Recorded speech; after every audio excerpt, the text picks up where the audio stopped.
tua misericordia vivremo sempre liberi dal peccato e sicuri da ogni turbamento nell'attesa che si compia la beata speranza e ritorni il nostro Salvatore Gesù Cristo. Tu è il regno, tua la potenza e la gloria nei secoli. Signore Gesù Cristo, che hai detto ai tuoi apostoli, vi lascio la pace, vi do la mia pace, non guardare i nostri peccati, ma la fede della Chiesa, e donale unità e pace, secondo la tua volontà, tu che vivi e regni nei secoli dei secoli.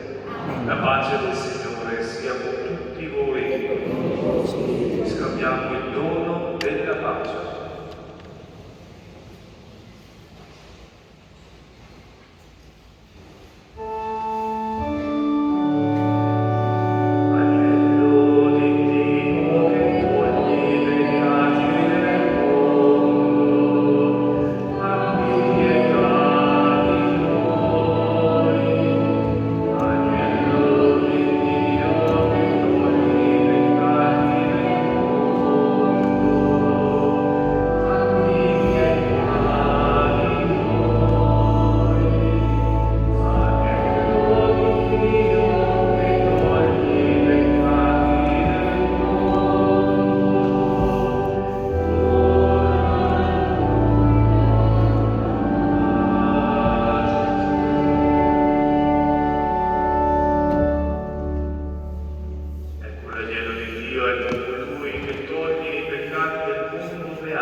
Signore, non sono degno di partecipare alla tua messa, ma di soltanto una parola e Dio sarà salvato. Il corpo e sangue di Cristo ci custodiscano per la vita eterna.